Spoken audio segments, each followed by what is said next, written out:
चलिए तो आज हम लोग भारतीय संविधान में पढ़ने वाले 50 प्रश्न दिया हुआ है। इसमें आप कितना जानते हैं कमेंट बॉक्स में जरूर बताइएगा। पहला नंबर क्वेश्चन है हम लोग का कि भारतीय संविधान सभा का प्रथम बैठक कब हुआ था। तो ये कब हुआ था, ये हुआ था 9 दिसंबर 1946 को। ये ऑप्शन सही होगा। अगला नंबर सवाल ये है कि संविधान सभा का अस्थायी अध्यक्ष कौन थे। अस्थायी अध्यक्ष कौन थे, तो डॉक्टर राजेंद्र प्रसाद। कौन थे, ऑप्शन नंबर ए बी सही हो जाएगा, डॉक्टर राजेंद्र प्रसाद। तीसरा नंबर क्वेश्चन है कि भारतीय संविधान का अभिभावक किसे कहा जाता है। तीसरा नंबर प्रश्न क्या है कि भारतीय संविधान का अभिभावक किसे कहा जाता है, तो यह सर्वोच्च न्यायालय को। ऑप्शन नंबर सी हो जाएगा। चलिए अगला नंबर क्वेश्चन है कि संविधान संविधान का जो प्रारूप समिति थी उसके अध्यक्ष कौन थे, तो ये हमारे डॉक्टर बाबा साहब भीमराव अम्बेडकर थे। ऑप्शन नंबर सी होगा। अगला नंबर क्वेश्चन है कि भारतीय संविधान कब अंगीकृत किया गया था, यानी कब एडॉप्ट किया गया था, तो ये 26 नवंबर 1949 को एडॉप्ट किया गया था। कब लागू किया था, 26 जनवरी 1950 को लागू किया गया था। और अंगीकृत यानी एडॉप्ट कब किया गया था, तो ऑप्शन नंबर क्या हो जाएगा, बी सही हो जाएगा, 26 नवंबर 1949 को। चलिए अगला नंबर क्वेश्चन है कि मूल संविधान में कितनी अनुसूचियाँ होती हैं, तो ये मूल संविधान की बात कर रहा है, तो इसमें 8 अनुसूची है। और वर्तमान में जो संविधान की कितनी अनुसूचियाँ हैं, तो अभी कितनी है, सी ऑप्शन हो जाएगा, 12 अनुसूचियाँ हैं। वर्तमान में 12 हैं और मूल रूप से जब संविधान बना था तो उस समय 8 अनुसूची थी। चलिए अगला नंबर क्वेश्चन है कि भारतीय संविधान में किस अनुच्छेद में इंडिया अथवा भारत का उल्लेख किया गया है, तो अनुच्छेद अपना हो जाएगा ए। अनुच्छेद ए में, अनुच्छेद 1 में हम लोग का इंडिया और भारत का कहिए, इंडिया कहिए चाहे भारत कहिए, उसका उल्लेख हुआ है।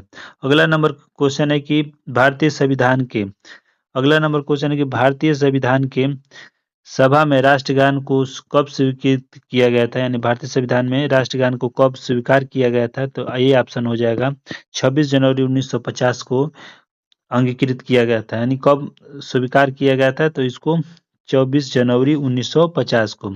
अगला नंबर क्वेश्चन है कि संसद में दो सदनों के बीच अधिकतम कितना कितना अंतराल हो सकता है, तो ये बी ऑप्शन हो जाएगा, कम 6 महीने का क्या हो जाएगा, अंतराल हो जाएगा। चलिए अगला नंबर क्वेश्चन है कि भारतीय संविधान में मौलिक अधिकार किस देश से लिया गया है, तो किस देश से लिया गया मौलिक अधिकार, तो ये लिया गया ऑप्शन नंबर बी हो जाएगा, अमेरिका से। किससे लिया गया, अमेरिका से। अगला नंबर क्वेश्चन है कि शिक्षा का अधिकार किस अनुच्छेद के अंतर्गत आता है, तो ऑप्शन नंबर क्या हो जाएगा, ऑप्शन नंबर सी हो जाएगा, अनुच्छेद 21 ए में शिक्षा का अधिकार का आता है। ठीक है। अगला नंबर क्वेश्चन है कि संपत्ति के अधिकार को किस अनुच्छेद के तहत आता है। संपत्ति के अधिकार को संविधान के किस संशोधन द्वारा हटा दिया गया था, तो किस अनुच्छेद के द्वारा, तो ऑप्शन नंबर हो जाएगा बी, 44वें संविधान संशोधन से संपत्ति का जो अधिकार था वो संशोधन करके हटा दिया गया था।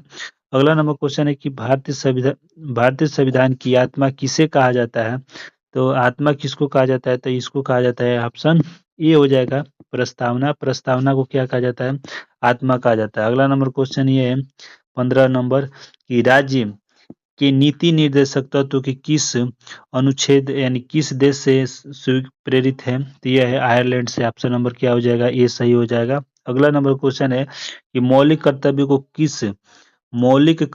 को किस समिति के सिफारिश पर जोड़ा गया था, तो ये बी ऑप्शन हो जाएगा, स्वर्ण सिंह समिति। अगला नंबर क्वेश्चन है कि संविधान में राष्ट्रपति का पद की शपथ की कौन दिलाता है, तो कौन दिलाता है, तो ये दिलाता है मुख्य न्यायाधीश। ऑप्शन नंबर क्या हो जाएगा, सी सही हो जाएगा। किस अनुच्छेद के तहत राष्ट्रपति को पर महाभियोग लगता है, किस अनुच्छेद के तहत महाभियोग लगता है, किस पर, राष्ट्रपति पर, तो ऑप्शन नंबर क्या हो जाएगा, बी हो जाएगा, 61 अनुच्छेद 61 के वजह से क्या लगता है, महाभियोग लगता है। चलिए अगला नंबर क्वेश्चन है कि भारत का प्रथम नागरिक किसे माना जाता है, तो प्रथम भारत के नागरिक माना जाता है राष्ट्रपति को। ऑप्शन नंबर क्या हो जाएगा, बी सही हो जाएगा। अगला नंबर क्वेश्चन है विश्व की सदन का उच्च सदन कौन कौन होता है, तो यह होता है राज्यसभा। ऑप्शन नंबर क्या हो जाएगा, बी सही हो जाएगा। राज्यसभा का पदेन सभापति कौन होता है, अगला सवाल है, ये होता है उपराष्ट्रपति। ऑप्शन नंबर क्या हो जाएगा, बी सही हो जाएगा। 22वां नंबर है कि लोक सभा सदस्य बनने के लिए न्यूनतम आयु कितनी होनी चाहिए, तो न्यूनतम आयु होनी चाहिए हम लोग का कितना, ऑप्शन नंबर बी हो जाएगा, 25 वर्ष। राज्यसभा राज्यसभा का जो सदस्य का कार्यकाल कितने वर्षों का होता है? राज्य जो सभा है उसका कार्यकाल कितने वर्षों का होता है? तो वह होता है ऑप्शन नंबर बी 6 वर्षों का। कितने वर्षों का होता है? तो 6 वर्ष का होता है। अगला नंबर क्वेश्चन है कि 24 नंबर कि अविश्वास प्रस्ताव किस सदन में लगाया जाता है?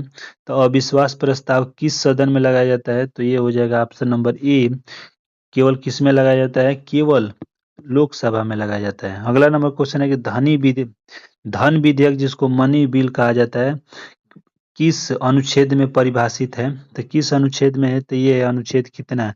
110वां अनुच्छेद 110वां में क्या हुआ है? धन विधेयक के बारे में परिभाषित किया गया है। किस अनुच्छेद के तहत? बी ऑप्शन के तहत।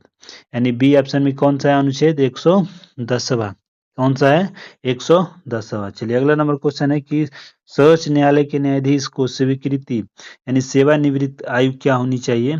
जो हम लोग का सर्वोच्च न्यायालय का जो न्यायाधीश होता है उसकी यानी सेवानिवृत्त आयु कितनी होनी होती है? तो यह होती है ऑप्शन नंबर सी हो जाएगा कितना? 65 वर्ष। कितना होता है? 65 वर्ष। कितना होता है? 65 वर्ष। कितना होता है? 65 वर्ष। अगला नंबर क्वेश्चन है कि किस अनुच्छेद के तहत सर्वोच्च न्यायालय रिट जारी करता है?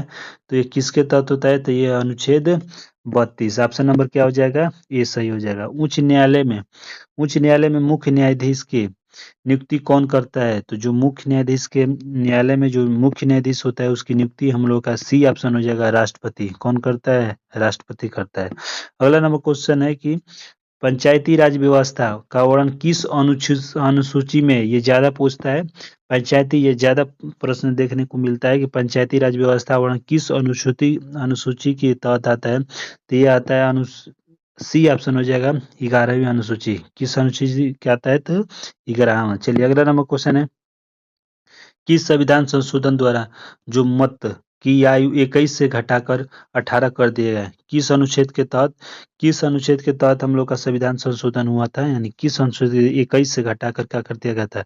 18 कर दिया गया था। तो ये हुआ था हम लोग का ऑप्शन नंबर सी हो जाएगा 61वां। किस 61वें संविधान संशोधन हुआ था उसके तहत हो गया था।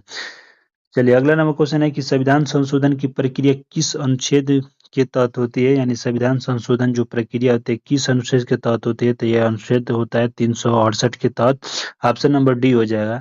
ऑप्शन नंबर डी के 300 अनुच्छेद 368 के तहत। चलिए भारत के प्रथम जो भाषाई राज्य कौन बना था? तो ये बना था ऑप्शन नंबर बी हो जाएगा आंध्र प्रदेश। चलिए अगला नंबर क्वेश्चन है कि नगर पालिकाओं को संवैधानिक दर्जा किस संशोधन द्वारा मिला? यानी नगर पालिका संविधान के किस संशोधन द्वारा मिला था? तो ये मिला था ऑप्शन नंबर क्या हो जाएगा? ऑप्शन नंबर बी हो जाएगा। कौन सा अनुच्छेद? बी हो जाएगा 74वां। किस अनुच्छेद? 74वां अनुच्छेद। चलिए अगला नंबर क्वेश्चन है कि नियंत्रक एवं महालेख परीक्षक की नियुक्ति कौन करता है? यानी नियंत्रक और महालेख परीक्षक की नियुक्ति कौन करता है? तो कौन करता है? ऑप्शन नंबर क्या हो जाएगा? सी राष्ट्रपति करता है। कौन करता है? ऑप्शन सी हो जाएगा राष्ट्रपति करता है। चलिए अगला नंबर क्वेश्चन ये है कि वित्त आयोग का गठन किस अनुच्छेद के तहत होता है? वित्तीय आयोग का गठन किस अनुच्छेद के तहत होता है? तो ये होता है अनुच्छेद ऑप्शन 280 के तहत होता है। किससे होता है? 280 अनुच्छेद 280 के तहत। चलिए अगला नंबर क्वेश्चन है कि अनुच्छेद 352 का संबंध किससे है? यानी अनुच्छेद 352 किससे संबंधित है? तो ये ऑप्शन नंबर बी हो जाएगा राष्ट्रीय आपातकालीन। जो राष्ट्रीय आपातकाल होता है उसके तहत होता है, इसी के संबंध में होता है। चलिए वित्तीय आपातकाल अनुच्छेद 360 भारत में कितनी बार लगाया गया है? तो यह एक भी बार नहीं लगाया गया, ये ध्यान दीजिएगा।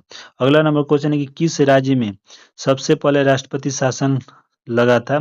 तो राष्ट्रपति शासन किस में लगा था? ऑप्शन नंबर क्या हो जाएगा? सी पंजाब में लगा था। चलिए अगला नंबर क्वेश्चन है कि दल बदल विरोधी कानून, यह भी ज्यादातर क्वेश्चन आता है कि दल बदल विरोधी जो कानून होता है किस अनुसूची में है? किस अनुसूची में है? ये हम लोग का किस अनुसूची में है? तो ऑप्शन नंबर क्या हो जाएगा? सी हो जाएगा 10वीं अनुसूची में। किस अनुसूची में है? 10वीं अनुसूची में है। चलिए अगला नंबर क्वेश्चन है कि भारतीय जो संविधान है उसमें समाजवादी और धर्मनिरपेक्ष शब्द जोड़ा गया है किस संशोधन के तहत? ये हम लोग का 42वां संविधान संशोधन हुआ था। इसको लघु संविधान के नाम से भी जाना जाता है। किसको? इसको 42वां संविधान संशोधन को भी कहा जाता है। ठीक है, अगला नंबर क्वेश्चन है कि मुख्य चुनाव आयुक्त की नियुक्ति कौन करता है? तो मुख्य चुनाव आयुक्त की जो नियुक्ति करता है वो राष्ट्रपति करता है। कौन करता है? राष्ट्रपति करता है। कौन करता है? राष्ट्रपति। चलिए, लोकपाल विधेयक पहली बार संसद में कब पेश किया गया था? तो 1968 में। ऑप्शन नंबर बी हो जाएगा। अगला नंबर क्वेश्चन है, सांसद की नियुक्ति संसद में जो संयुक्त बैठक होती है इसकी अध्यक्षता कौन करता है? जो संयुक्त में जो बैठक होती है वो कौन करता है? ऑप्शन नंबर सी हो जाएगा। लोकसभा का जो अध्यक्ष होता है वो क्या करता है? अध्यक्षता करती है। जो संसद में बैठक की जो नियुक्ति यानी अध्यक्षता करता है, यानी बैठक में जो अध्यक्षता करता है वो लोकसभा अध्यक्ष करता है। कौन करता है? लोकसभा अध्यक्ष करता है। चलिए, अगला नंबर क्वेश्चन है कि जो आरटीआई है जिसको बोलते हैं सूचना का अधिकार, वो आप सरकारी जो भी विभाग है आप उससे सूचना ले सकते हैं कि उसमें क्या हुआ क्या नहीं हुआ। तो वो कब से लागू हुआ था? तो ये 2005 से लागू हो गया है। चलिए, अगला नंबर क्वेश्चन है कि राज्य पुनर्गठन आयोग के अध्यक्ष कौन थे? जो राज्य का पुनर्गठन अध्यक्ष हुआ था तो कौन थे? तो ये ऑप्शन नंबर हो जाएगा कौन? ए फजल अली इसका हुआ था। चलिए, अगला नंबर अध्यक्ष थे। अनुच्छेद 17 किससे संबंधित है? तो अस्पृश्यता का अंत। ऑप्शन नंबर बी हो जाएगा। किस अनुच्छेद को डॉक्टर बाबा साहब ने संविधान का हृदय और आत्मा कहा है? इसको भी ध्यान दीजिएगा। किस अनुच्छेद को कहा गया है? किस अनुच्छेद को कहा गया है? तो ये अनुच्छेद कौन सा है? अनुच्छेद हम लोग का 32वां है। कौन सा है? अनुच्छेद 32वां है। अगला नंबर क्वेश्चन है कि प्रस्तावना में अब तक कितनी बार संशोधन किया गया? जो हम लोग का प्रस्तावना है हम भारत के लोग, उसमें कितनी बार संशोधन हुआ है? तो वह एक बार हुआ है। क्या हुआ है? एक बार हुआ है। तभी उसमें जोड़ा गया था धर्मनिरपेक्ष, अखंडता और ये सब जोड़ा गया था। चलिए, अगला नंबर क्वेश्चन है कि संविधान सभा में संवैधानिक सलाहकार किसे कहा जाता है? संविधान सभा का जो सलाहकार था वो किन्हें कहा जाता है? ऑप्शन नंबर क्या हो जाएगा? A B N Rao. कौन है था? A B N Rao. कौन थे? B N Rao. Option number A सही हो जाएगा। भारतीय संविधान का जो निर्माण हुआ था, भारतीय जो संविधान है उसका निर्माण हुआ था वो कितना समय लगा था? ये सबसे ज्यादा लोग इनको पता होगा। इसका हुआ था 2 वर्ष 11 महीना और 18 दिन। और ऐसे ही वीडियो देखने के लिए मेरे चैनल को सब्सक्राइब करिएगा। और इसका पूरा पीडीएफ चाहिए तो हमारा टेलीग्राम में ये इसका पीडीएफ चला जाएगा। ये वहाँ से आप इसकी पूरी पीडीएफ को डाउनलोड कर सकते हैं। और ऐसे ही वीडियो देखने के लिए हमारे चैनल को सब्सक्राइब करिएगा। जय हिंद।